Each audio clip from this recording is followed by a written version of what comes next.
नहीं है, हम इस संसार के भोगने के अधिकारी हैं, क्योंकि न ईश्वर इसको भोगता है न प्रकृति इसको भोगती है। तो भोगने वाला कौन होगा? जिसके लिए बनाया गया है। तो किसके लिए बनाया गया है? प्रजा के लिए बनाया गया है, प्राणियों के लिए बनाया गया है। और इसलिए अपने अधिकार से अधिक का उपभोग करने नहीं चाहिए। उसका जो करना है वो अन्याय है। माँ गृह कस्य धनम, वो पाप। दूसरा मंत्र है पूर्वन्यवेह कर्माणि। इसमें सिद्धांत है जीजी विषय छतम समा, अर्थात मनुष्य की आयु कितनी है? 100 वर्ष। मतलब आपको कैसे पता लगेगा कि मनुष्यों की आयु निश्चित वेद ने क्या मानी है? तो 100 वर्ष। जीजी विषय छतम समा। दूसरा है कर्म करना चाहिए, पुरुषार्थ महत्वपूर्ण है।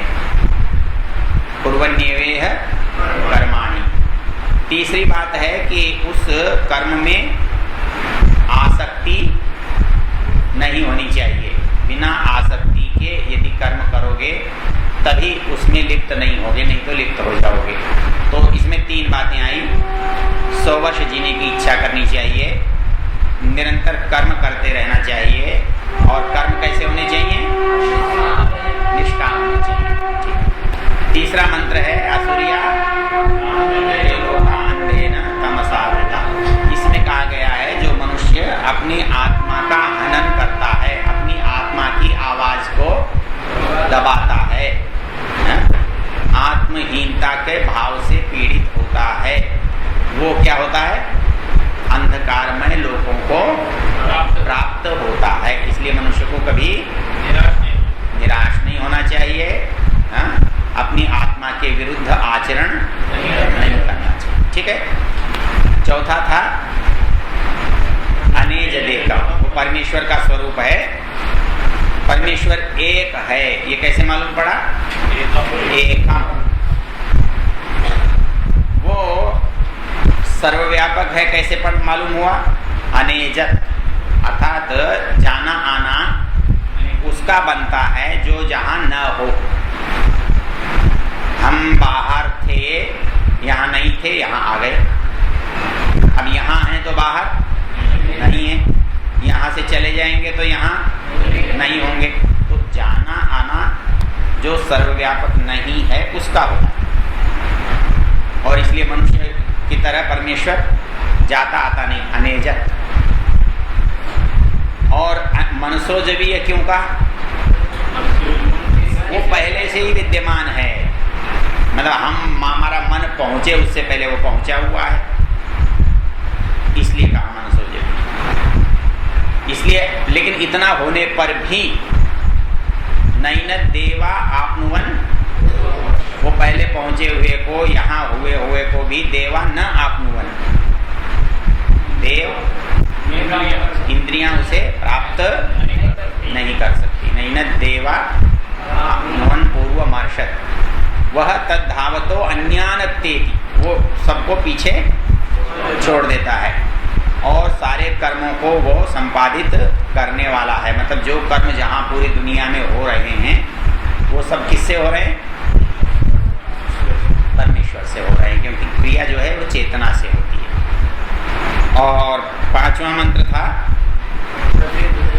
तत् एजति न एजति, मतलब वैसे सामान्य रूप से वो हमारी तरह गति नहीं करता, लेकिन सर्वत्र गया हुआ होने से एजति, गतिशील है। तत् दूरे तत् अंतिके, वो बहुत दूर भी है, क्योंकि सबके नजदीक होता तो सब उसे जानते हुए होते। कोई उसे जानता है, कोई उसे नहीं जानता है। तो यहाँ एक बात याद रखने की है, उनसे वो दूर कैसे है? कौन बताएगा? दूरी कितने प्रकार की होती है?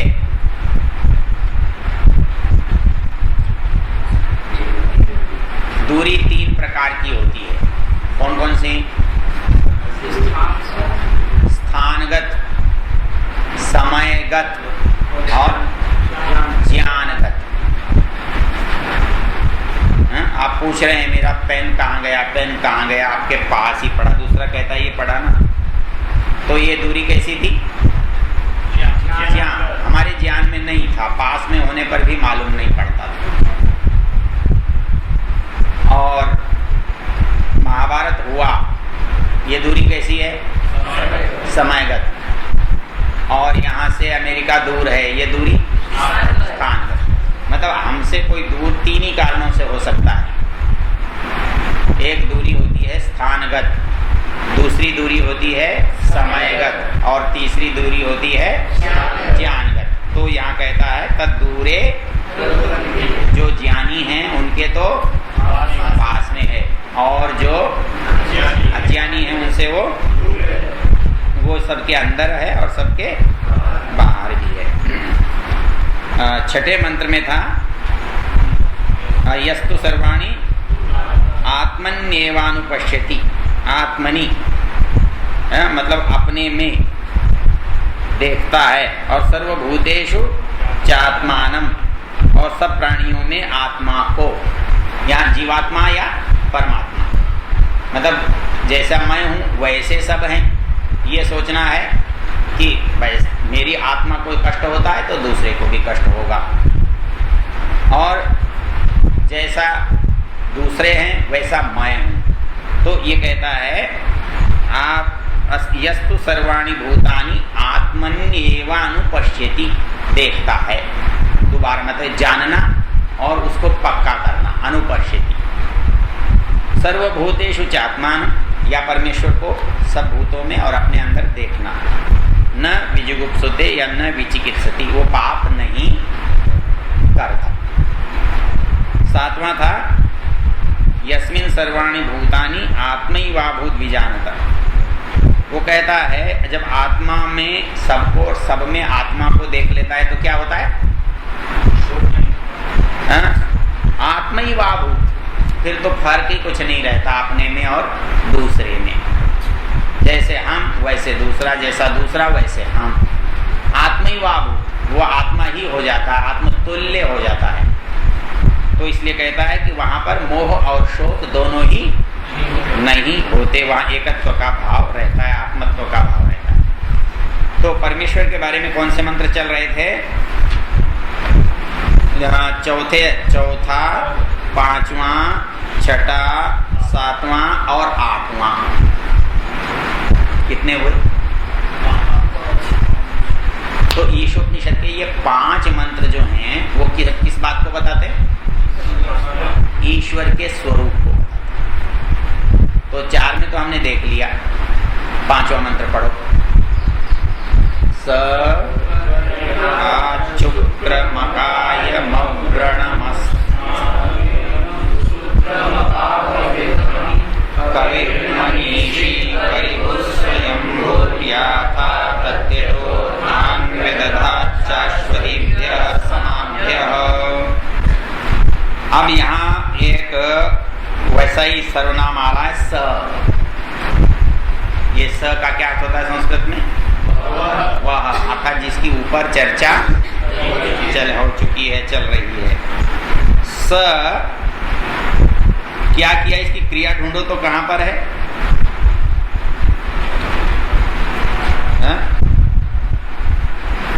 क्रिया कहां पर है इस मंत्र में? स ये तो करता हुआ, करता है तो क्रिया होगी, और क्रिया कहां पर है मंत्र में?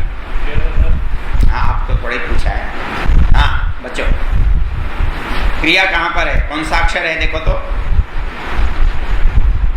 व्यदधात, स व्यदधात। हाँ, व्यदधात का अर्थ क्या हुआ? करता है, रचता है, बनाता है, उत्पन्न करता है। स व्यदधात, उसने बनाया। क्या बनाया? अब ये वाक्य बन गया, उसने बनाया। अब 2 चीजों का इसमें उत्तर और है। क्या बनाया, कैसे ने बनाया, क्यों बनाया। अच्छा, क्यों बनाया इसका उत्तर मंत्र में कहां है? क्यों बनाया, इसके लिए बनाया। शाश्वतीभ्य, हाँ, समा कहते हैं प्रजाओं को। शाश्वतीभ्य मतलब सदा रहने वाली, अर्थात जीवात्मा नित्य है, इस बात को यहाँ कह रहा है। शाश्वतीभ्य समाभ्य व्यदधात। अच्छा, क्या व्यदधात? क्या बनाया उसने? याथा तथ्यतः अर्थान व्यदधात। याथा तथ्यतः, जैसा चाहिए वैसा, अर्थान पदार्थान, मतलब दुनिया को बनाया। कैसा बनाया? जैसा बनाना उसमें न कम था ना अधिक। ऐसा नहीं हो सकता दुनिया अगली बार जब भगवान बनाए तो कुछ अच्छी बनाए, ऐसा नहीं हो सकता क्या? है? हो सकता है ना? क्यों नहीं हो सकता भाई? आदमी जब भी कोई चीज बनाता है तो हर समय ये प्रयत्न करता है अगली बार इससे अच्छा बनाए। माता जी हलवा भी बनाती हैं तो कहती हैं देख इस बार तो पहली बार से बढ़िया बनाया है, इसमें बहुत चीजें और डाली हैं। हाँ, पिछली बार तो ये इसमें था नहीं, इसलिए इस बार बढ़िया। ऐसा नहीं हो सकता? बोलो, क्यों नहीं हो सकता?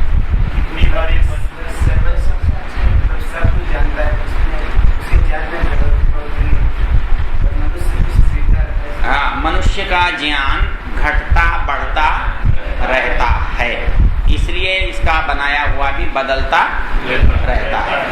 उसका ज्ञान पूर्ण है, पूर्ण है तो बढ़ेगा कैसे और पूर्ण है तो घटेगा कैसे? पूर्ण होने से न घट सकता है, मतलब भगवान इतना अच्छा बनाता है, इतना अच्छा बनाता है कि उससे अच्छा हो ही नहीं सकता। अच्छा देखो, हो सकता है कि नहीं? कल्पना करके देखो, एक गाड़ी बनी, कार बनी, जब सन 50 के दशक में बनी थी और आज बन रही है तो बढ़िया बनी ना? बनी कि नहीं बनी? तो उसमें बदला क्या था? आप जब नए मॉडल की गाड़ी खरीदते हो तो उसमें पुराने मॉडल से क्या भिन्नता होती है भाई? कुछ सीट ऊंची नीची होती है, कुछ पहिए ऊंचे नीचे होते हैं, लाइट ऊपर नीचे होती है, कुछ चौड़ी या संकरी होती है, कभी सीट कम कभी ज़्यादा अधिक हो जाती हैं। यही तो बदलाव होता है, नयापन। और क्या होता है? आप जब किसी को नएपन से लगाते हो, घर में आपने सोफा लगा रखा था, कुर्सी लगा रखी थी, टेबल लगा रखी थी, इधर से आ रहे थे, सामने सोफा था, आपको बदलने की इच्छा हुई तो आपने क्या किया? हाँ, उसको इधर कर लिया, इसको इधर कर लिया, इसको इधर कर लिया, बोले अब नया लग रहा है, अब अच्छा लग रहा है, ठीक है ना? तो नया लगता है। तो नया कैसे लगता है? कि कुछ अदल बदल करने से नया लगता है। तो एक बात कल्पना करके देखो कि आदमी में कुछ अदल बदल किया जाए तो कैसे नया लगेगा? कुछ कम क्या है आदमी में? जैसे अपने को पीछे नहीं दिखाई देता, कमी है ना? ये नहीं है तो सही, कमी तो है। मतलब पीछे देखने का इंतजाम हो जाए तो फिर प्रगति नहीं होगी क्या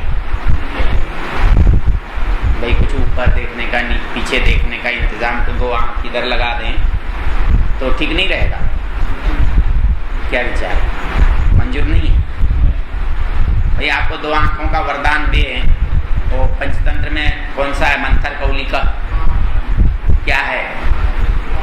मंथर कौली का, हाँ, वो गया था ना जंगल में, हाँ, यक्ष के पेड़ काट रहा था तो यक्ष ने कहा वर मांग ले, तो अपने मित्र से बोला, वो नापित था, तो उसने कहा यार राज्य मांग ले, तू राजा बन जाना और मैं तेरा मंत्री बन जाऊंगा, खूब आराम से जीवन कटेगा।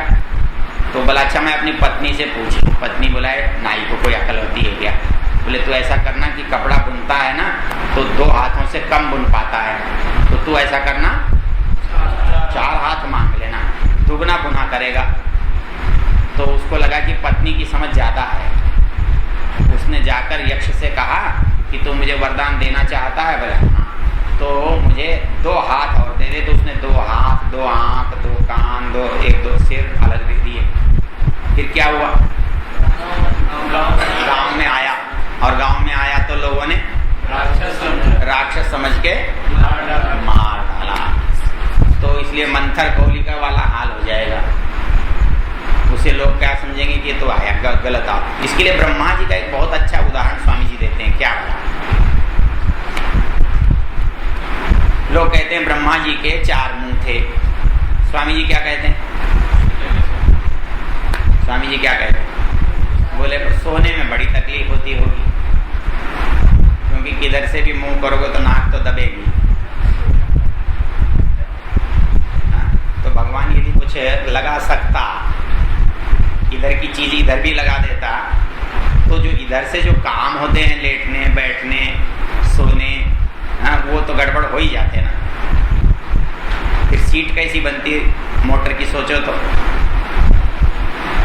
अब तो सीट ऐसे करके आप बैठ जाते हो, और इधर भी आंख वाँख कुछ होती तो सीट कैसे बनाते हैं? कल्पना करके देखो कैसे बना लेते, गड़बड़ हो जाती है। तो इसलिए वो कहता है कि परमेश्वर की दृष्टि में जो पूर्ण है, जो सबसे उत्तम है, वो वही बनाता है। इसलिए उसको न नीचे जाने की जरूरत रहती न ऊपर की जरूरत। इसके लिए एक अच्छा सा उदाहरण आपके उपनिषद में आएगा। कौन से में भला? ऐतरेय में। वहां पता क्या लिखा कि भगवान ने जब ये दुनिया बनाई ना, तो सबसे अंत में ये सबको बना के एक जगह संग्रह कर लिया, एक कढ़ाई में डाल दिया। ये आंख नाक कान भूख प्यास सब, ये सब कहने लगे कि हमको रहने को जगह तो दे नहीं रहा, बाहर पटक रखा है बना करके, तो हमारे लिए घर लाओ। तो सबसे पहले कौन सा घर लाया? गाम आनयत, एक गाय लाकर खड़ी की, बोले इसमें रह जाओ। कहते नो वही ना आयम अलम इति, ये हमारे लिए पर्याप्त नहीं है, हमें पसंद नहीं है, हम इसमें नहीं रहते। जाते हो ना 2-4 होटल देखते हो, अच्छा नहीं है, ये महंगा है, ये गंदा है, ये अच्छी जगह पर नहीं है, ये दूर है, तो क्या करते हैं? अच्छा सा देखते। फिर वो लाया क्या? भगवान ने कहा घोड़ा। कहते हैं नो वही न अयम अलम इति, हमें ये पसंद नहीं है। भगवान बोला जब 2 नापसंद कर दिए, तो तीसरे में क्या लाया? मनुष्य। तो वो एकदम भाग के घुस गए। कहते हैं सुकृतम बताई, क्या कमाल की रचना है। सुकृतम बताई, बहुत बढ़िया बनाया है, आनंद आ गया, कितना सुंदर बना, और सब इसके अंदर घुस गए। तो मनुष्य क्या है? सुकृतम, सबसे श्रेष्ठ रचना है परमेश्वर, सबसे श्रेष्ठ क्यों है बता सकते हो? सबसे श्रेष्ठ क्यों? ऐसा है जितने आपके संसार के प्राणी हैं ना, उनमें 5 इंद्रियां सब में नहीं है। इंद्रियों के कम ज्यादा होने से किसी को वाणी नहीं है, किसी के पास हाथ नहीं है, किसी के पास कान नहीं है, किसी के पास कुछ और नहीं है। तो आपकी जो संपत्ति है ना मनुष्य की, वो मनुष्य की संपत्ति उसके साधन है। ज्ञानेंद्रियां हैं, कर्मेंद्रियां हैं, ये उसके साधन हैं। तो इनका स्थान और इनका कर्म जितना उत्तम मनुष्य के शरीर में है, उतना और किसी प्राणी के शरीर में नहीं। बस ये कम ज्यादा है। ऐसा सोच कर देखो, आत्मा तो गधे का और आत्मा कुत्ते का, तो हमारे जैसा ही है, या अलग तरह का है? अरे भाई अपने जैसा ही तो है, या अलग है? बोलो, अपने जैसा है ना। फिर बेचारे कुत्ते को तो लात मार देते हो, आदमी को सोफे पर बैठाते हो, ऐसा क्यों? क्योंकि उसके बाहर के जो उपकरण हैं वो हमसे भिन्न हैं, कमजोर हैं, थोड़े हैं, अच्छे नहीं हैं। इसलिए वो क्या है, वो नहीं कर पाता, वो नहीं सोच पाता, वो नहीं देख पाता जो हम देख पाते हैं, कर पाते हैं, सोच पाते हैं। एक बार हमारी यज्ञशाला में कबूतर बहुत रहते थे ऋषि उद्यान। तो हमारे एक मुनि जी थे, हैं सेवा मुनि जी, वो कहने लगे देखो कि भाई कबूतर कितने भाग्यशाली हैं, ये रोज वेद मंत्र सुनते हैं। मैंने कहा मुनि जी, यदि ये वेद मंत्र सुनते होते तो उल्टे घड़े में पानी नहीं भर जाता। ये सब औंधे घड़े हैं, इनको बाहर निकालो तो वापस आने का रास्ता नहीं मालूम, इसलिए वेद मंत्र कैसे सीखेंगे? ये चाहे 1000 साल भी यहाँ रहेंगे, इनको वेदवाद कुछ नहीं आना। क्यों? इनके पास उपकरण ही नहीं है। बहरे आदमी को कितना बढ़िया संगीत सुनाओ, सुन लेगा, सुनाते रहो, उससे क्या? अंधे के सामने बढ़िया बढ़िया रूप दिखाते रहो। तो जिनके पास समझने की बुद्धि ही नहीं है, बुद्धि के उपकरण ही नहीं है, वो कैसे समझेंगे? इसलिए कि कुत्ते ने वेद पढ़ा कि गधे ने पढ़ा कि बैल ने पढ़ा कि ये इसने पढ़ा, वो नहीं बनता। ठीक है, इसलिए यहाँ कहा गया कि स याथा तथ्यतः अर्थान व्यदधा, उसने संसार को यथोचित रूप से व्यदधात बनाया। किसके लिए? शाश्वतीभ्य समाभ्य, सदा विद्यमान रहने वाले जीवों के लिए। ये वाक्य। बाकी मंत्र के शब्द क्या हैं? परमेश्वर के विशेषण हैं। वो परमेश्वर कैसा है? स, वो कैसा स, तो उसका एक एक कहता है स पर्यगात, वो उसने क्या किया हुआ है? वो सब जगह गया हुआ है। वो शुक्रम, कैसा है? वो देदीप्यमान, तेजस्वी। अकायम, काया कहते हैं शरीर को, वो कैसा है? अकायम। शुक्रम अकायम। अव्रणम, व्रण कहते हैं, व्रण कहते हैं ये कटा फटा घाव को संस्कृत में व्रण कहते हैं, व्रणामृत घाव को। तो काट छाट, वो कहीं से कटा छटा हुआ नहीं है। अव्रणम। अस्नाविरम, अस्नाविरम का अर्थ होता है हाँ, नाड़ी आदि से रहित है, बंधनों से रहित है। शुद्धम, उसमें कोई मिलावट नहीं है। अपाप विद्धम, उसमें कोई भी पाप नहीं है। वो उसके विशेषण है कवि। वो कैसा है? कवि। कवि कहते हैं क्रांतदर्शी, दूर तक देखने वाला। मनीषी, मनीषी का अर्थ है जिसके ज्ञान, ज्ञानी। और परिभू, सब ओर होने वाला। स्वयंभू, स्वयंभू का मतलब उसको किसी ने बनाया नहीं है। इतनी बातें किसके लिए हैं? किसके लिए हैं? अच्छा, परमेश्वर की इन विशेषताओं को दोहरा सकता है? कौन दोहरा सकता है बताओ तो? चलो जी, हाँ जी। पहला, परमेश्वर कैसा है? चाहे देखकर ही बोलो, कोई चिंता की बात नहीं। परमेश्वर जो है वो पहले है, स तो परमेश्वर हुआ, वो पर्यगात सब ओर गया हुआ है। कैसा है वो? शुक्रम, देदीप्यमान।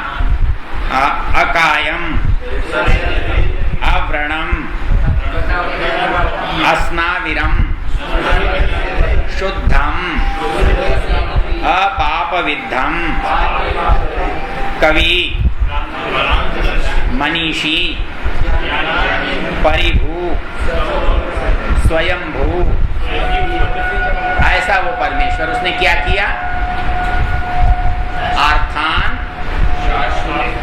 याथा तथ्यतः, यार्थान याथा तथ्यतः व्यदधात, उसने समस्त संसार के पदार्थों को यथोचित रूप से बनाया। किसके लिए? शाश्वतीभ्य। अब स्पष्ट हो गया ये मंत्र।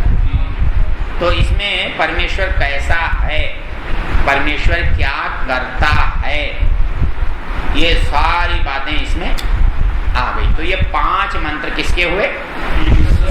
ईश्वर एक अनेजदेकम, दूसरा तदेजति तन्नैजति, फिर यस्तु सर्वाणि भूतानि,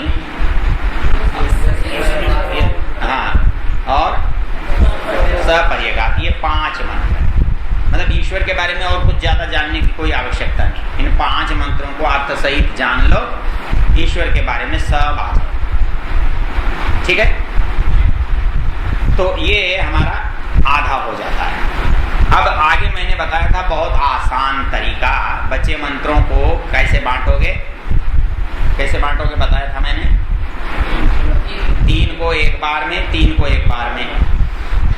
तो 3 के लिए क्या शब्द था? विद्या, अविद्या। और 3 के लिए था, पहले शब्दों का अर्थ समझ लो, बाद में मंत्र अपने आप समझ में आ जाएंगे। विद्या किसे कहते हैं?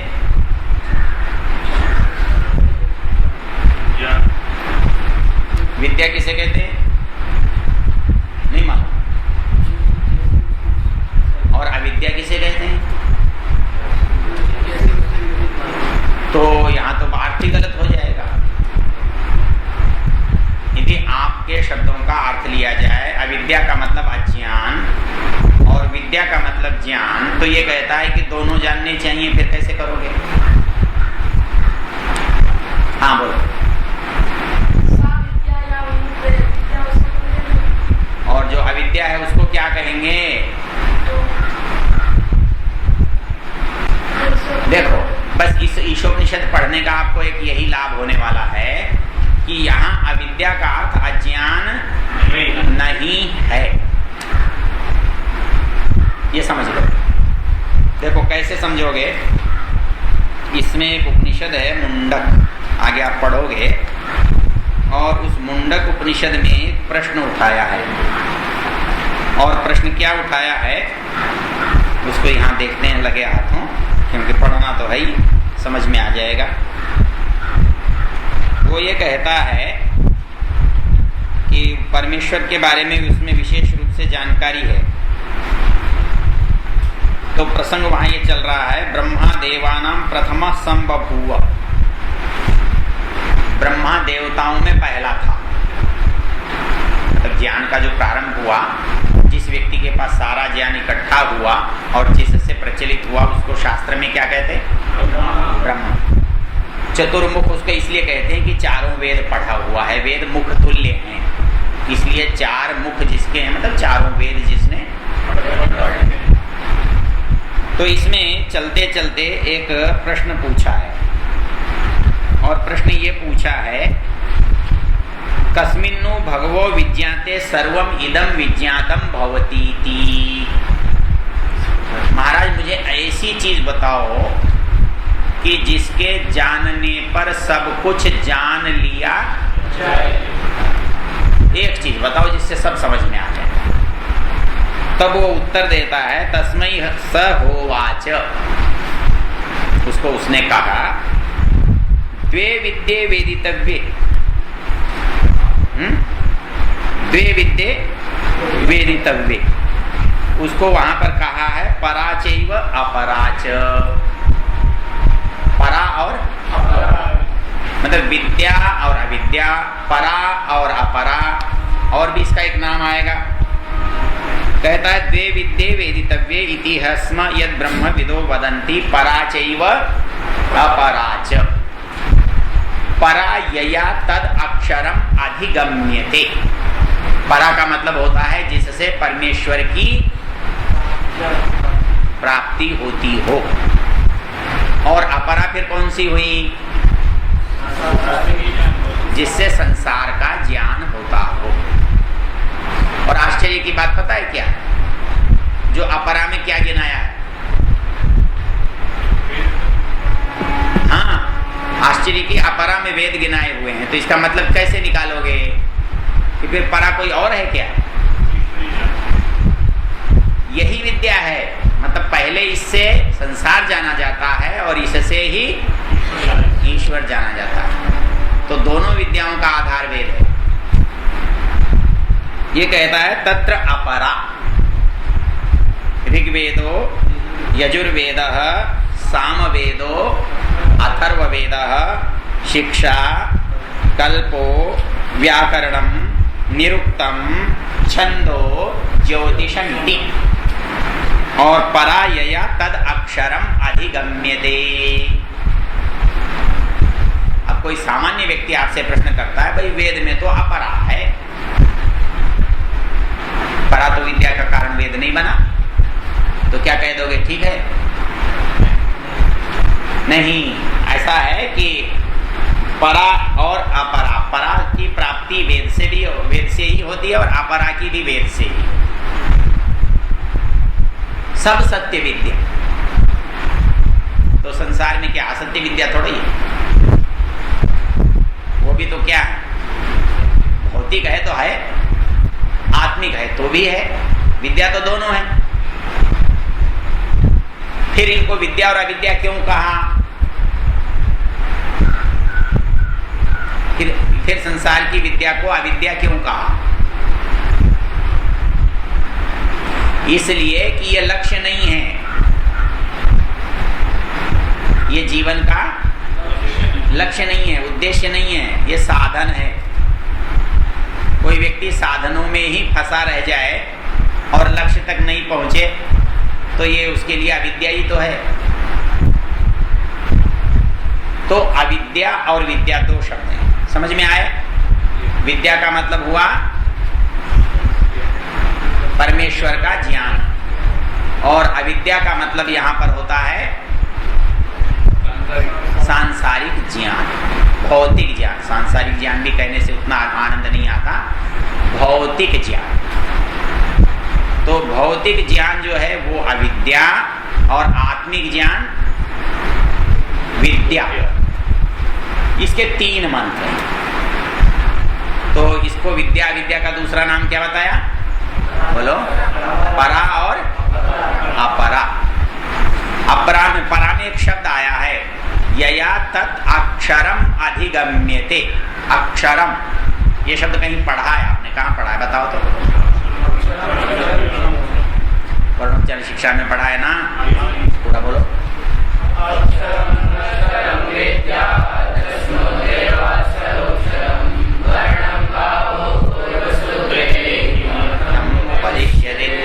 तो कहता है अक्षर उसको कहते हैं जो न क्षरति, जो कभी नष्ट नहीं होता, इसलिए परमेश्वर का नाम क्या है? अक्षर।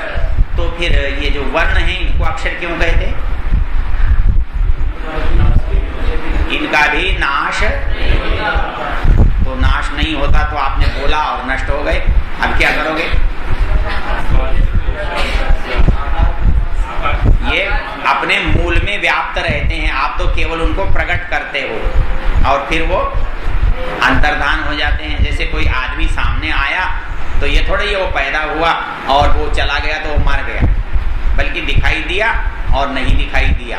वैसे ही जो बोलते हैं हम, वो प्रकाशित होता है और कभी प्रकाशित नहीं होता, इसलिए उसको अक्षर कहते हैं, कभी नष्ट न होने, इसलिए परमेश्वर का नाम अक्षरम।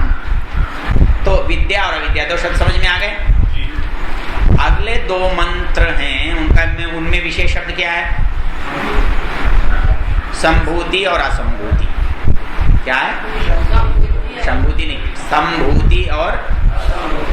अच्छा, ये बहुत दिनों तक मेरी समझ में नहीं आया, उतनी अच्छी तरह तो आज भी नहीं आते जितनी तरह अच्छी तरह से विद्या अविद्या आते हैं। विद्या विद्या बड़े स्पष्ट होते हैं। अब संभूति और असंभूति के बहुत लोगों ने बहुत सारे अर्थ। इसका एक अर्थ है व्यष्टि और समष्टि। क्या होता है व्यष्टि और क्या मतलब? व्यक्ति और समाज। व्यष्टि मतलब एक और समष्टि मतलब समूह, समुदाय। तो एक और बहुत। स्वामी जी ने बताया इसका क्या अर्थ किया है? कारण और कार्य। कैसे अर्थ किया इसका? तो इसमें मंत्रों में एक शब्द संभूति असंभूति के साथ आता है, विनाशेन। वो किसके स्थान पर प्रयोग हुआ है? असंभूति के लिए। विनाशेन मृत्युम तीर्थवा संभूत्यामृतमश्नुते, तो असंभूति के अर्थ में विनाश का प्रयोग किया है। तो इसलिए बात कैसे समझ में आती है, संसार जिनसे बना है वो मूल कारण और संसार बनने वाला कार्य, एक को संभूति और एक को असंभूति कहते हैं। तो केवल कार्य में भरोसा करना, केवल कार्य की उपासना करना या केवल कारण की उपासना करना, ये दोनों ही गलत हैं। तो 3 मंत्र संभूति और असंभूति के, 3 मंत्र विद्या और याद बहुत आसानी से हो जाते हैं। पहला मंत्र बोलो तो, अंधन तमः प्रविशन्ति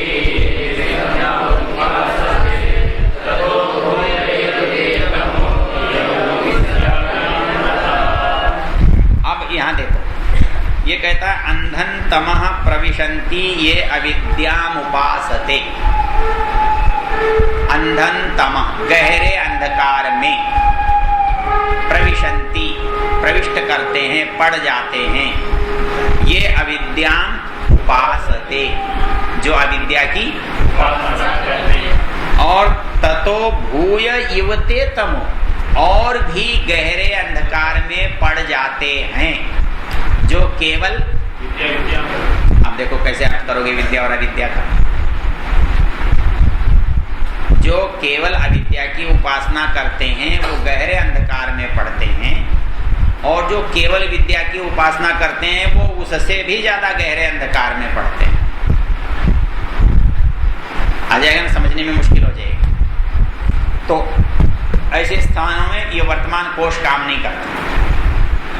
सवेरे मैंने आपसे क्या कहा, प्रसंग में शब्द का अर्थ होता है। आप में साहित्य कौन पढ़ता है? अर्थ के निर्धारक तत्व बोलो। संयोगो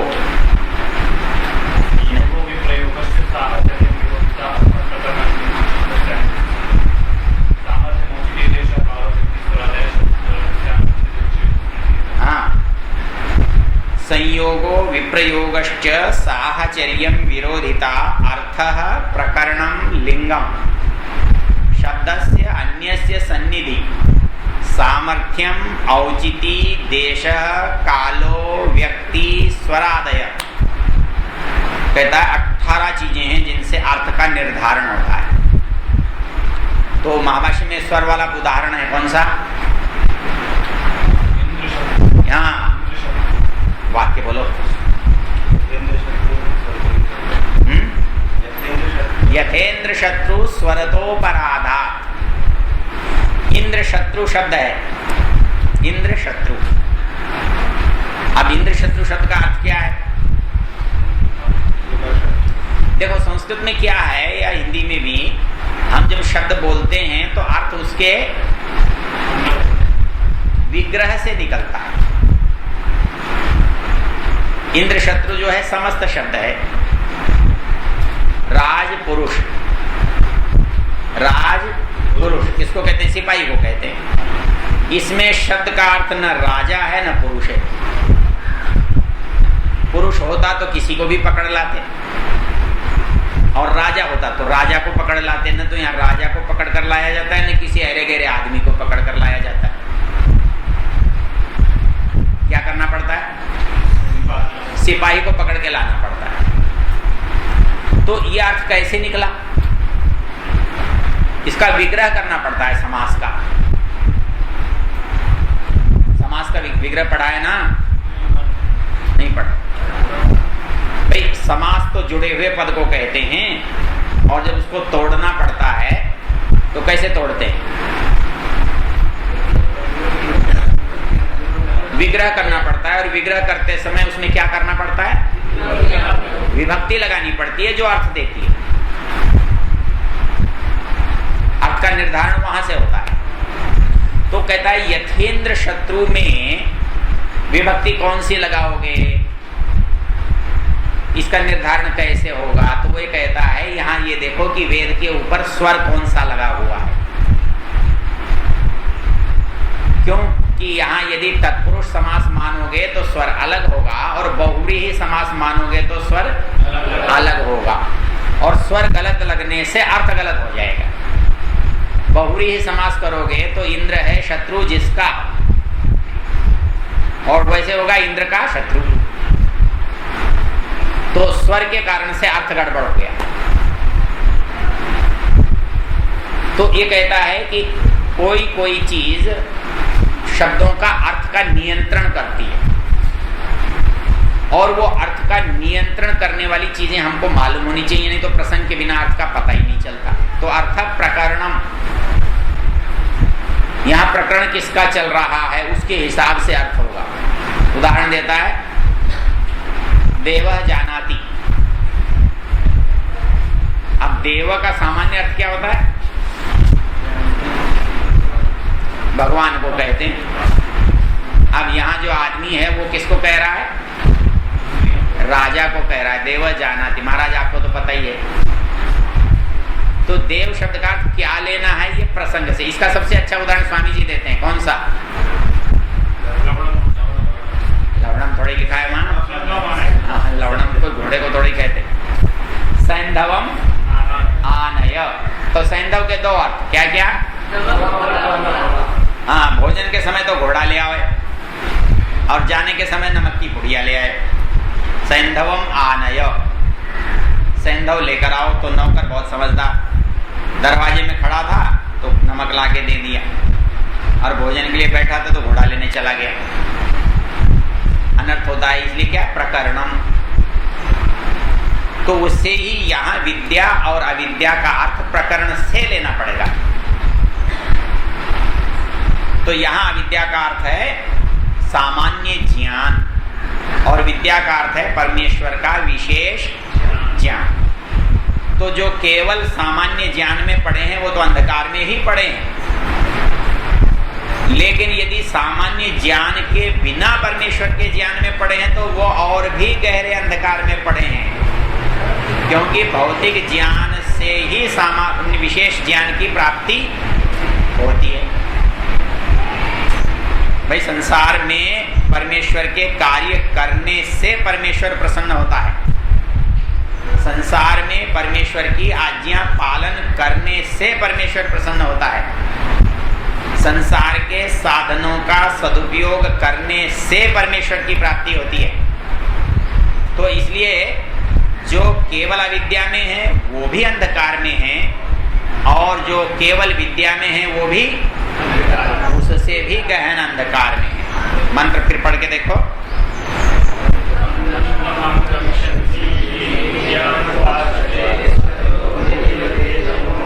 विद्यायाम रताः।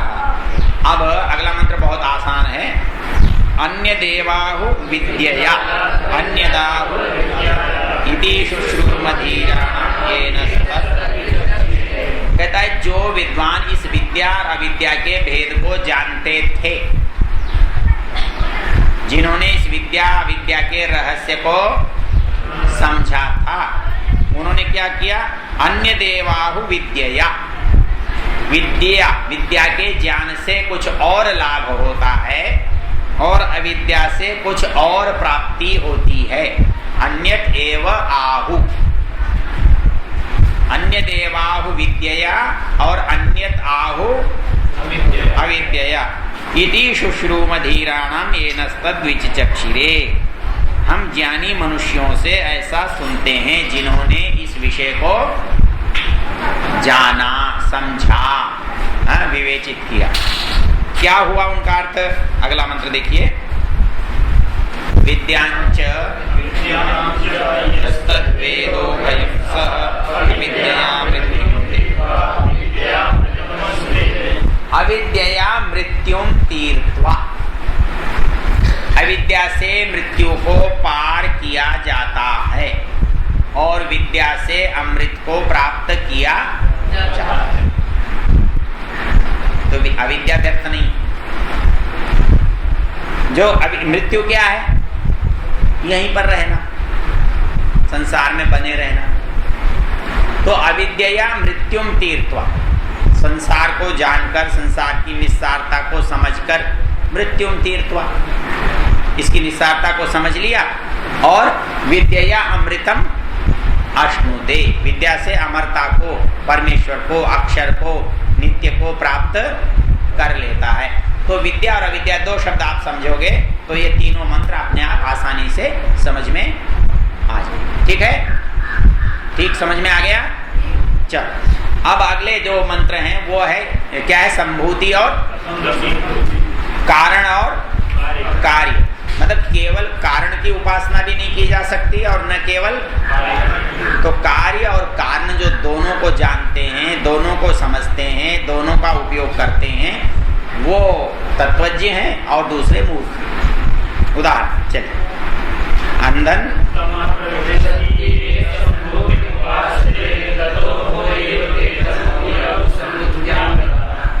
अंधन तमः प्रविशन्ति ये असंभूतिम उपासते। जो केवल व्यक्तिवादी हैं, केवल अपनी बात करते हैं, एकांगी बात करते हैं, वे असंभूति के उपासक हैं। जो केवल व्यक्ति को कुछ नहीं समझते, केवल समष्टि को समझते हैं। इसका अच्छा सा उदाहरण देखो अपने इतिहास में, ये साम्यवाद और पूंजीवाद है, दोनों गलत हो जाते हैं। पूंजीवादी व्यक्ति समझता है मैं ही बस सारे संसार की संपत्ति का मालिक मैं बन जाऊं, सारे गरीब हो जाएं, सारे निर्धन हो जाएं, सारे भिखारी हो जाएं। और साम्यवाद में क्या है कि सबको बराबर कर दो। कैसे करोगे, कैसे हो सकते हैं? तो न तो समष्टि की बात बनती है, न केवल व्यष्टि की बात बनती। इसलिए दोनों का समन्वय चाहिए, व्यष्टि और समष्टि। इसके लिए समाज का नियम बोलो तो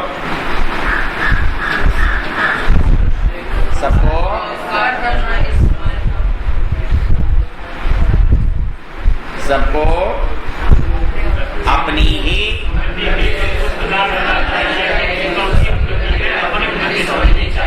ये है संभूति और असंभूति। जो केवल ये चाहते हैं कि हम अपनी उन्नति कर लें और पड़ोस की नहीं होने दें, तो वो बहुत उन्नत नहीं हो सकते। गांव में कोई एक ही व्यक्ति कहे मैं ही पढ़ा लिखा रहूं, मैं ही धनवान रहूं, मैं ही संपन्न रहूं, मैं ही सुखी रहूं, तो दूसरे उसे रहने नहीं देंगे, सुरक्षित ही नहीं रह सकता। कोई कहे कि दुनिया में मैं अकेला ही अच्छा बन के रहूं, नहीं रहने देंगे। और दुनिया में कोई यूं कहे जी मैं ही अकेला बुरा रहूं, तो उसे बुरा भी कोई नहीं रहने देंगे। तो जब तक शक्ति नहीं बनेगी, सामर्थ्य नहीं बनेगा, तो कुछ नहीं हो सकता।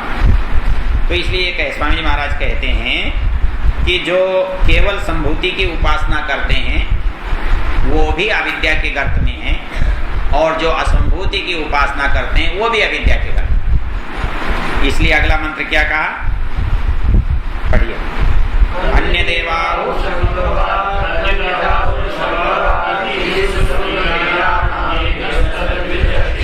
हाँ, इसमें जो विद्वान लोग हुए हैं उन्होंने इसको समझा है।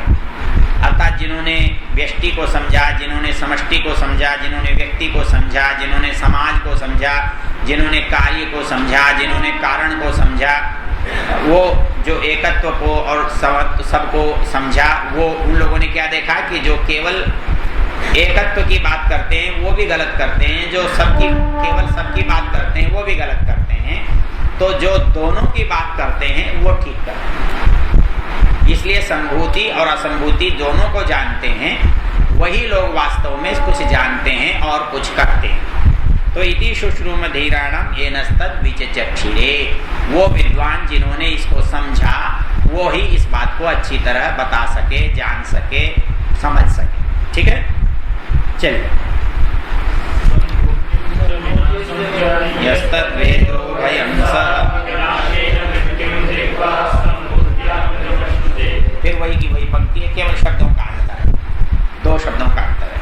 कहता है संभूतिम च विनाशं च, दोनों उभयं स, जो दोनों को जानता है, कार्य को भी जानता है, कारण को भी जानता है, समष्टि को भी जानता है, व्यष्टि को भी जानता है, एक को भी जानता है, समाज को भी जानता है। वो क्या होता है, विनाशेन मृत्युम तीर्त्वा, विनाश से अर्थात कारण से, कार्य से मृत्युम तीर्त्वा संभूत्या मृत्युमश्नुते, उस उससे कार्य से, व्यष्टि से, समष्टि से, दोनों से प्राप्त करता है किसको? अमृतत्व को। अमृत को प्राप्त होता है, अर्थात मतलब पूर्ण सफलता तब होती है जब आप दोनों को जानते हो, दोनों को काम में लाते हो, दोनों को समझते हो। तो ये 6 मंत्र हुए। 3 मंत्र विद्या और 3 मंत्र बिल्कुल एक बार में ही याद हो जाएंगे, इसमें कोई कठिनाई नहीं आएगी। बस आप समझना है विद्या और अविद्या किसे कहते हैं, संभूति और संभूति किसे। चलिए अब अंत की ओर चलते हैं। इसमें वो मंत्र कहाँ गया, वो बाद में आया इसमें।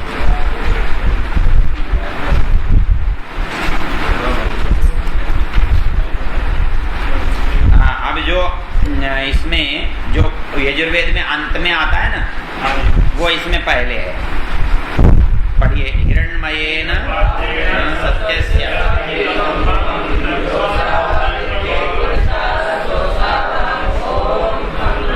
ये उसमें है। किसमें? यजुर्वेद में। उपनिषद में ऐसा नहीं है। उपनिषद में है हिरण्मयेन पात्रेण सत्यस्यापीतं मुखं तत्त्वं भूषन्न पावनं सत्य धर्माय दृष्टये।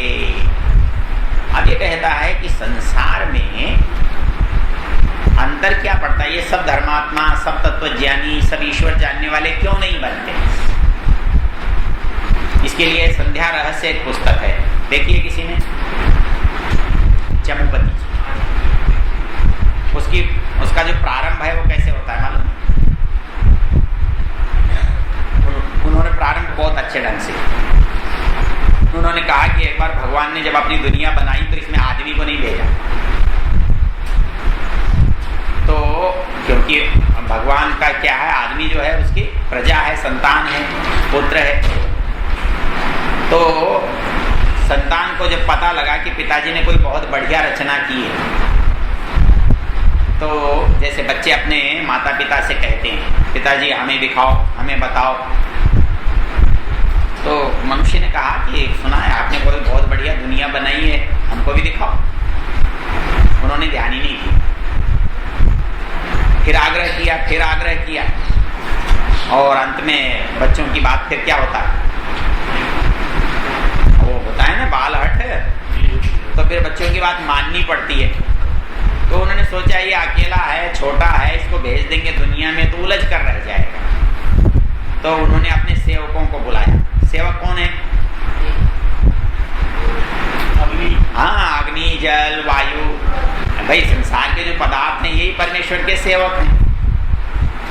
उन्होंने सब सेवकों को बारी बारी से बुलाया, बोले भाई तुम्हारे साथ हम इसको भेजेंगे दुनिया में, तुम वापस घर लौटा लाओगे? सबने मना कर, बोले ये नहीं आएगा तो हम क्या कर लेंगे। केवल एक जल था, केवल उसने क्या कहा, उसने ये कहा कि देखो लाने की जिम्मेदारी तो मैं नहीं लेता, लेकिन जब जब ये मुझे छुएगा ना तब तब मैं इसे आपकी घर की याद दिला दूंगा। इसलिए प्यासे को पानी पिलाओ तो क्या याद आता है? राम राम याद आता है, भगवान याद आता है। प्यासे को पानी पिलाते ही पहले क्या याद आता है? ईश्वर याद आता है, ठंडा। अच्छा होता क्या है, अग्नि को छूकर राम राम याद नहीं आता, पानी को छूकर राम राम याद क्यों आता है?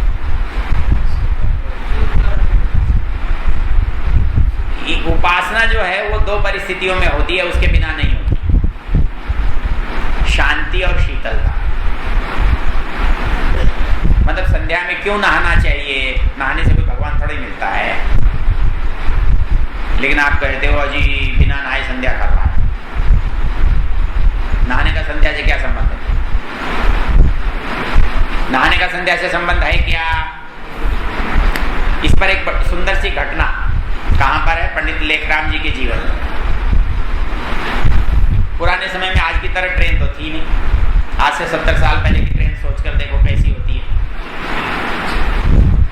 तो सामान रखने की जगह पंडित लेखराम जी बैठकर संध्या कर रहे थे सवेरे, और ट्रेन भी उन दिनों धीरे धीरे 25-30 किलोमीटर चलती थी।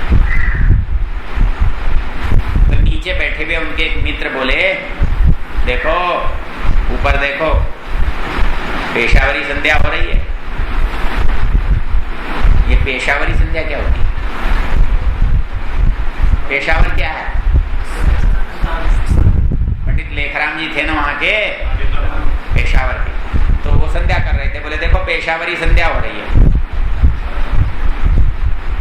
सुन तो लिया ही उन्होंने, लेकिन संध्या समाप्त करने के बाद वो बोले, अरे मूर्ख, स्नान जो है ये कर्म है और संध्या,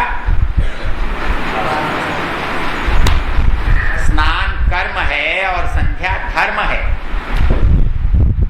कर्म विकल्प होता है, आवश्यकता पर किया जाता है, और धर्म अनिवार्य होता है, करना ही चाहिए। आप बीमार हैं तो भी संध्या करो, लेट कर करो, बैठ कर करो, चलते करो, जैसे करो, संध्या करनी चाहिए। स्नान पानी मिला कर लिया, नहीं मिला नहीं कर लिया, बीमार हो गया नहीं किया, हा? तो स्नान क्या है? कर्म है, और संध्या धर्म है। धर्म अनिवार्य है और कर्म ऐच्छिक है, वैकल्पिक है, जरूरत पर किया जाने वाला है। तो इसलिए जल से जो ईश्वर का संबंध है, उपासना का संबंध है, संध्या का संबंध है, वो केवल पवित्रता और शीतलता के लिए। इसलिए स्वामी जी महाराज क्या कहते? आवश्यकता न हो तो न करे, आचमन भी न करे, चोटी भी रखे न रखे। बड़े उदार महाराज हैं हमारे। मोहम्मद साहब की जगह होते ना तो कितने प्रतिबंध होते, कल्पना नहीं कर सकते। वो इतने उदार हैं, नहीं जरूरत है तो मत करो। तो जल क्या करता है? शांति और, इसका कोई मंत्र बोलो तो जिसमें ऐसा उदाहरण हो कि जल शांति और शीतलता देता है। विवाह संस्कार में है, आपोहिष्ठा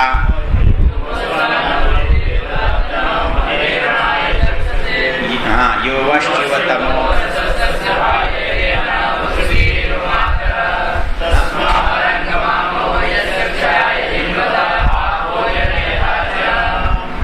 वहां पर लिखा है, इमा आप शांता शांततमा तास्ते कृण्वन्तु भेषजम। शांता शांततमा, ये शीतल है, इनसे ज्यादा शीतल कुछ नहीं है। ये शांत है, इनसे अधिक शांत कुछ नहीं। गर्म पानी को आग में डालोगे तो आग बढ़ेगी ना? क्यों? आग तो, पानी तो गर्म है। गर्म पानी को भी आग में डालने से आग बुझ जाएगी। शैत्यम ही यत्सा प्रकृतिर जलस्य, वो जल जो है वो शीतल है, शांत है। इसलिए आप यदि शीतल और शांत होना चाहते हो तो जल उसके लिए क्या है? उपयोगी है, सहायक है। इसलिए स्नान करने का। और दूसरा क्या उदाहरण है? उपासना में एक और मंत्र आता है, कहाँ है वो? नदी के किनारे, भरे गिरीनाम संगमे च, मतलब नदी के किनारे बैठने से, पहाड़ के पास बैठने से क्या होता है? भगवान मिलता है ये नहीं, भगवान मिलने की परिस्थिति बनती है।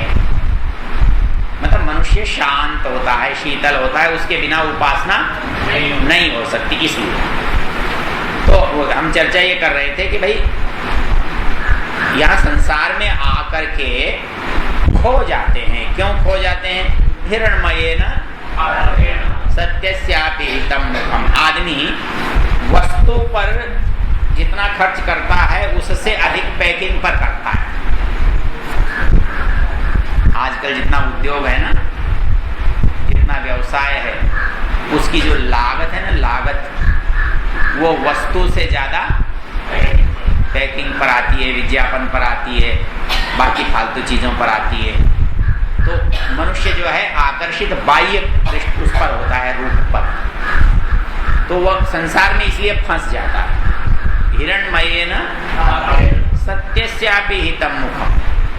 वास्तविकता जो है वो ढक रखी है, दिखाई नहीं देती। हे पूषण तत्त्वम अपावृणु, कुछ ढक्कन को यदि तुम हटा दोगे, उठा दोगे, तो तुम्हें क्या पड़ेगा? असलियत का पता लगेगा। असलियत। सत्य धर्माय दृष्टये। सारा जो आकर्षण है वो बाह्य है। यदि थोड़ा भी गड़बड़ हो जाए तो फिर आदमी उससे अरुचि पैदा कर लेता है, उससे दूर भाग लेता है। एक बार क्या हुआ, एक व्यक्ति को कैंसर हो गया, थोड़ा सा मुंह का कैंसर था। डॉक्टर के पास गए। डॉक्टर ने कहा देखो तुम कहते हो मैं इसको काट तो दूंगा, लेकिन इसके बाद जो चेहरा तुमको दिखाई देगा तुम उसमें डर जाओगे। ऐसे सामान्य रूप से हमें लगता है ना सबके चेहरे बहुत अच्छे अच्छे अच्छे, लेकिन इसमें थोड़ा बहुत कुछ उलटफेर होता है तो कैसा लगता है? कई बार लोग ऐसी ऐसी टिप्पणी करते हैं। हम एक बार दिल्ली से, अजमेर से शायद दिल्ली जा रहे थे, तो रेवाड़ी स्टेशन पर एक आदमी टकराया। हम दोनों ही थे। एक आदमी आया, उसकी कुछ आकृति बड़ी बड़ी विचित्र थी। तो पास में बैठा हुआ आदमी बोला कमाल है, इस आदमी को भी किसी ने दामाद बनाया।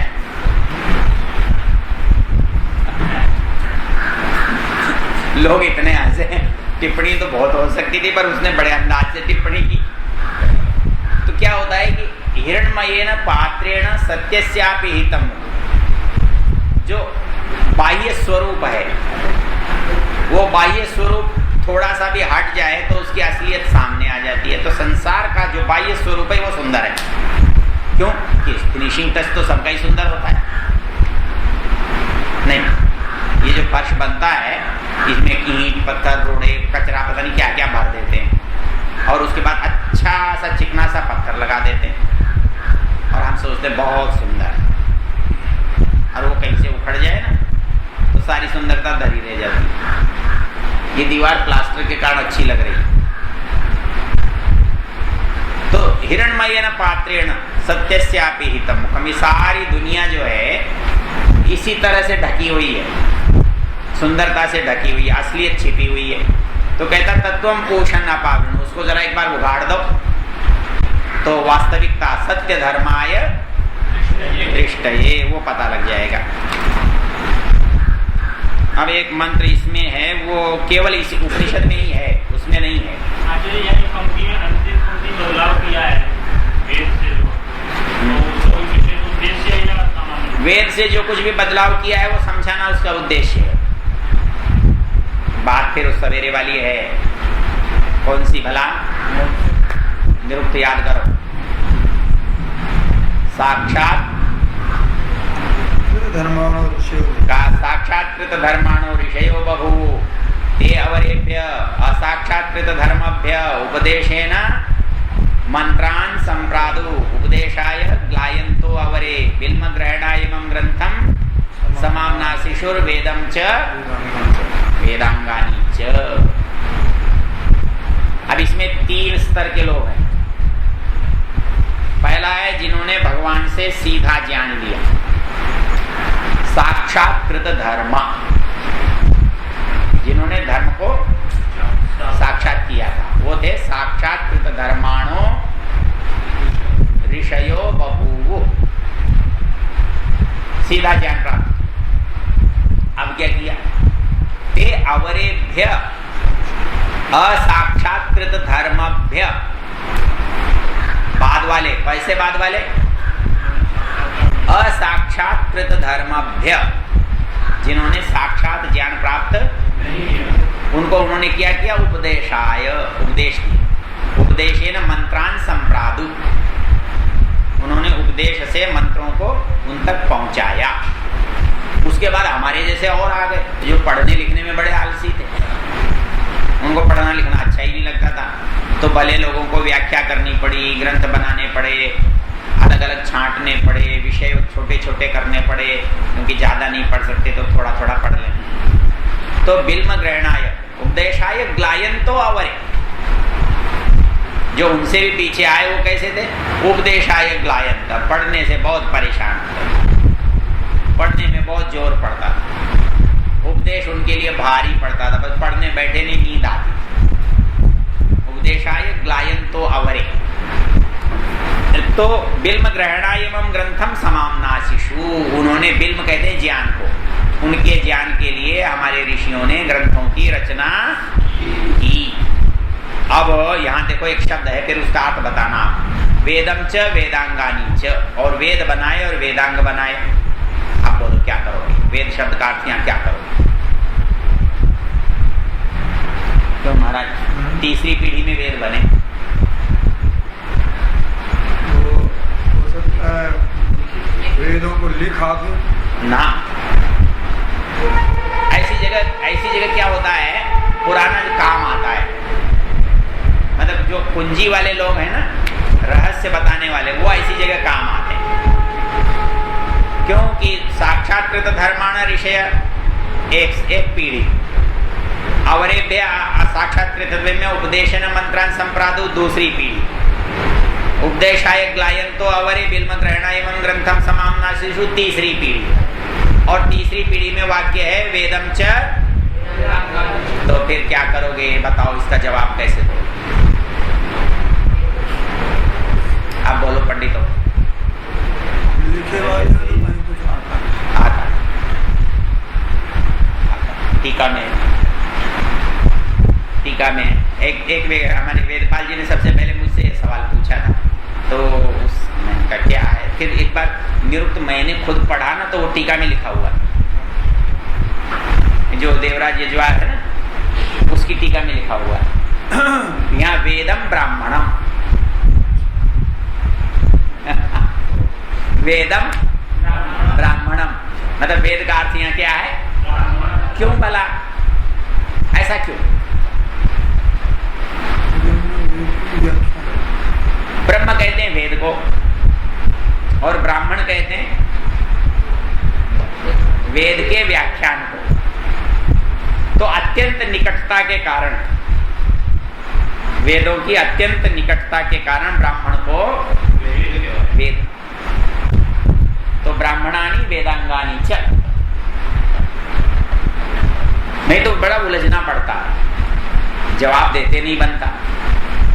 तो ये जो पढ़ना पढ़ाना है ना, ऐसे मौके पर काम, किसी से भी जो बहुत पढ़ा लिखा बनता हो उससे ऐसा सवाल पूछ दो, यदि उसका गहराई से कहीं संबंध न हो, किसी बढ़िया पंडित से वास्ता न पड़ा हो, तो पता नहीं लगेगा। इसमें टीका देख लेना। अच्छा, और फिर इमाम ग्रंथम समामनाशिषु, तो समुदाय में एक वचन है,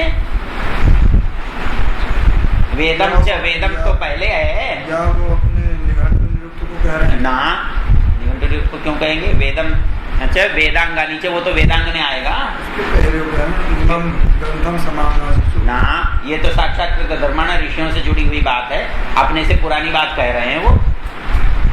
वेदम च वेदांगानी च, वेदांगानी में फिर क्या करोगे यदि निरुक्त को पहले लोगे तो? भाई वेदांग की गिनती करो तो शिक्षा, व्याकरण, निरुक्त, छंद, तो वेदांगानी तो उसमें आएगा। अच्छा कह, तो बात ये चल रही थी कि जो कुछ वेद से भिन्न आपको मिलता है वो वेद को समझाने की। इसमें एक बात और बता देता हूं आपको। स्वामी जी ने ये यजुर्वेद 2 मिलते थे, क्या कौन कौन से, इनको अलग कैसे किया?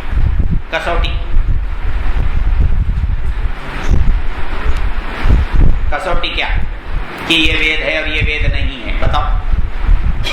हाँ जी, हाँ थक गए तुम, बातचीत करने लग गए आपस में, बढ़िया। हाँ जी, दो तर्क दिए। तो एक तो यजुर्वेद के साथ विशेषण है शुक्ल और कृष्ण, उन्होंने कहा शुक्ल बेहतर है और कृष्ण बेहतर नहीं है, इसलिए मुख्य जो है वो शुक्ल है। और दूसरी बात, एक मूल है एक में प्रतीक है, एक मूल है एक में प्रतीक है। जो प्रतीक है वो व्याख्यान है और जो मूल है वो वेद है। तो शुक्ल यजुर्वेद में मंत्र है और कृष्ण यजुर्वेद में प्रतीक है। स्वामी जी का निर्णय बड़ा बुद्धिसंगत होता था। तो इसलिए जो भी कहीं मिलेगा आपको व्याख्यान तो इसी तरह से मिलेगा।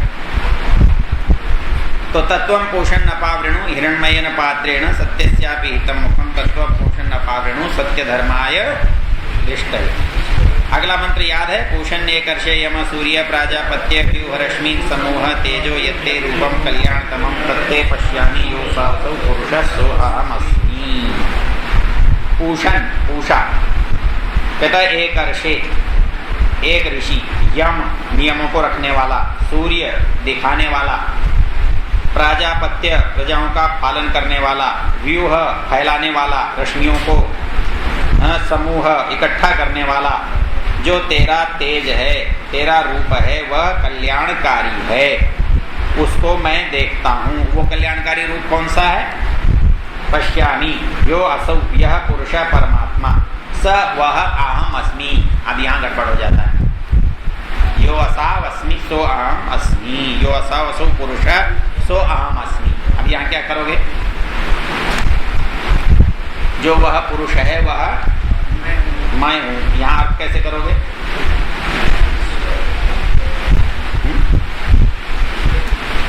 यहाँ पुरुष से दोनों अभिप्रेत है ना, पुरुष से दोनों अभिप्रेत हैं, अर्थात जो पिंड में है वो तो मैं हूं और जो ब्रह्मांड में है वो ईश्वर है। तो जो ब्रह्मांड में दिखाई दे रहा है वह मैं अर्थात ब्रह्म हूं, और जो पिंड में है वो उसका दृष्टा और देखने वाला है। और अब जो मंत्र है वो बहुत काम का है अपने यहाँ। कौन सा? वायु वायुरनिलममृतमथेदं ओम यतो स्मर देवे स्मर कृतं। अब इसमें क्या क्या सिद्धांत की बात है? बोलो, सिद्धांत की बात क्या क्या है इस मंत्र में? एक है भस्मांतम शरीरम, तो शरीर है समाप्त वाला है, लेकिन भस्मांतम ही क्यों कहा? जलाया जाना चाहिए, जलाया जाता है नहीं। एक आदमी ने कहा जी जलाना बहुत अच्छा रहता है, दूसरा मेरे से बोला फिर तुम जानवरों को क्यों नहीं जलाते? बोले जलाना बहुत जरूरी है और जलाने से बहुत लाभ होता है, अंत्येष्टि संस्कार प्राणियों का जरूरी है, तो तुम इस जानवरों को क्यों नहीं जलाते? क्या जवाब दोगे? प्रश्न तो कुछ भी हो सकता है। हमने कहा इसलिए नहीं जलाते कि उनकी सब चीजों का उपयोग करते हैं। सींग है, चमड़ी है, हड्डी है, तो उनका उपयोग करते हैं ना, कोई जूता बनाने में, कोई बटन बनाने में, कोई और रसायन बनाने में, इसलिए अनिवार्य नहीं है। और क्या जवाब दो? बताओ। हाँ, ये तो मुश्किल है, ये कहना तो संभव है। मतलब उनके शरीर में दुर्गंध कम होता है, ऐसा थोड़ी होता है। मतलब सारे संस्कार जो हैं वो मनुष्य से जुड़े हुए हैं, सारे संस्कार मनुष्य से जुड़े हुए हैं। मुख्य से गौण से जितने संभव हैं उतने होंगे, जितने संभव नहीं है वो नहीं। अनिवार्यता किससे है? मनुष्य। तो इस दृष्टि से तो कहता है भस्मांतम, तो शरीर को भस्म करना चाहिए, ये सिद्धांत है। क्यों करना चाहिए? चलो आप बताओ। सबसे बढ़िया सिद्धांत तो पिछले दिनों हम उज्जैन में गए, तो वहाँ एक अग्रवाल रहते हैं, वो सारे पागलों को इकट्ठा रखते हैं, जितने बीमार हैं, पागल हैं, हाँ, वो बुद्धिहीन हैं, मंद बुद्धि हैं, उनका एक उन्होंने आश्रम बना रखा है। अच्छी बात है। वो क्या करते हैं, वो मर जाए तो उसको गाड़ के उसके ऊपर पेड़ लगा देते हैं और कहते हैं कि ये सबसे अच्छा तरीका है कि गाड़ कर पेड़ लगा दिया तो उसकी खाद बन गई, इसलिए जलाना नहीं चाहिए। आपका क्या विचार है? क्या ये ठीक है? क्या करेंगे?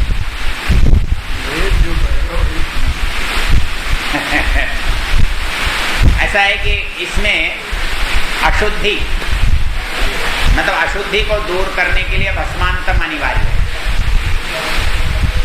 क्योंकि पारसी कैसे जलाते हैं, पारसी कैसे अंत करते हैं शरीर का, नहीं मालूम।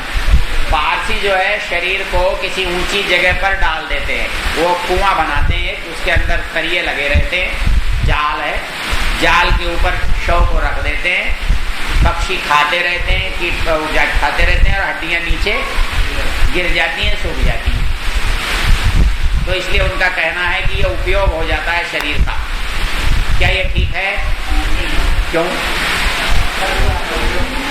वातावरण जो है वो दूषित, दूसरे लोग गाड़ते हैं, ईसाई हैं, मुसलमान हैं, वो गाड़ते हैं। क्यों उनको गाड़ना क्यों चाहिए? क्यों गाड़ते हैं बताओ तो?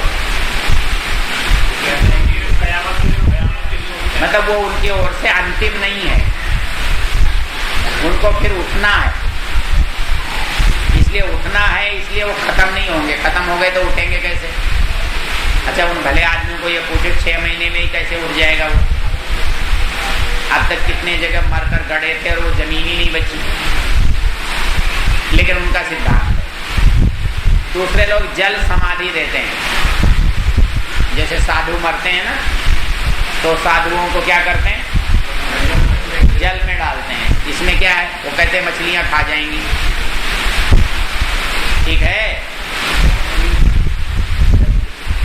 मतलब शरीर को आप कैसे कैसे समाप्त कर सकते हो, उतनी सब विधाएं देख लो, और उनमें जो सबसे उत्तम है वो क्या और वो क्यों? भस्मांतम, एक जगह पर हजारों लाखों करोड़ों मुर्दे जला सकते हो, उससे ज्यादा जगह नहीं गई। और हमारे यहाँ मुर्दे को जला करके केवल वो नहीं किया जाता, इसका अंतिम संस्कार का नाम क्या है? अंत्येष्टि शब्द का अर्थ क्या है? इष्टि कहते हैं, अर्थात शरीर का जलाना भी यज्ञ है। तो पर्यावरण को शुद्ध करने का उपाय उसके साथ कर दिया, इसलिए हमारे यहाँ जलाने से पर्यावरण प्रदूषित नहीं होता। तो इसलिए वेद कहता है भस्मांतम शरीरम। और उसके बाद क्या कहता है? ओम क्रतो स्मर क्लीबे स्मर कृतम स्मर। अच्छा, अब इसमें वायुरनिलम अमृतम अथेदम, ये बड़ा गड़बड़ रहा है, कई दिनों तक परेशान करता रहा ये शब्द मुझे। 3 शब्द हैं, वायु अनिलम अमृतम, क्या आप करोगे?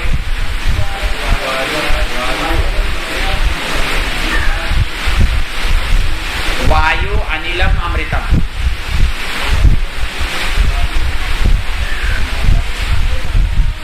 वायु अनिलम अमृतम। वायु का अर्थ तो वायु होता है और अनिल का अर्थ भी वायु होता है। अब क्या करें? वायु अनिलम अमृतम। तो इन्होंने क्या किया? कहते हैं वायु अनिलम अमृतम। इन्होंने एक का अर्थ किया है जीवात्मा, वायु का जाने आने वाला। अनिलम का अर्थ किया है प्रकृति वाला नहीं है। ऐसा अर्थ करने के लिए जरा व्याकरण का प्राणायाम कराना पड़ेगा।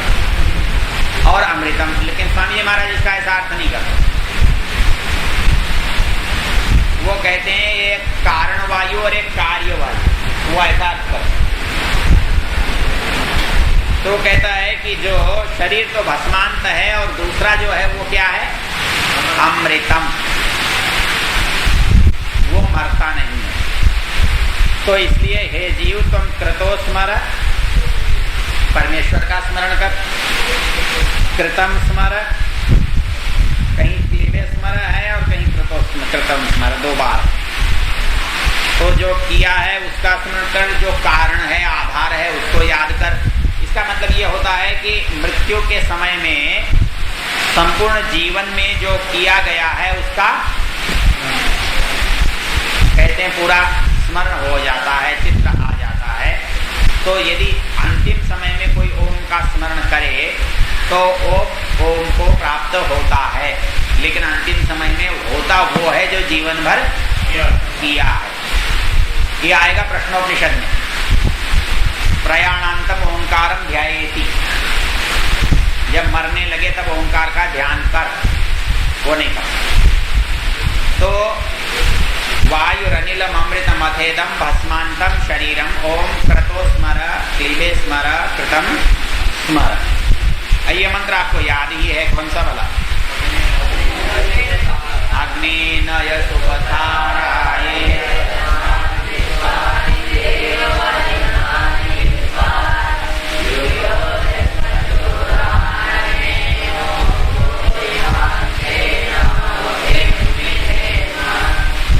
अग्नि नय, क्यों नय भाई? सुपथा नय, कौन से पथ पर ले जाए? राये, रास्ता बढ़िया वो है जो ऐश्वर्य को दिलाता है। राये, रई धन, राये ऐश्वर्याय। राये अस्मिन् विश्वानि देव वयुनानि विद्वान, जिसमें कर्म जो हैं वो क्या हैं? विश्वानि, सारे, वयुनानि कर्मों को, विद्वान युयोधि, जो दुष्ट हैं उनको पृथक कर दो, जो अच्छे हैं उन्हें प्राप्त करा दो। भूयिष्ठान्ते नम उक्तिम विधेम, तुम्हारे लिए हम बार बार क्या करते हैं? नम उक्तिम विधेम, तुम्हारे प्रति हम नम्रता का, प्रार्थना का, उपासना का भाव रखते हैं। आपका 4:30 का समय था, हो गया।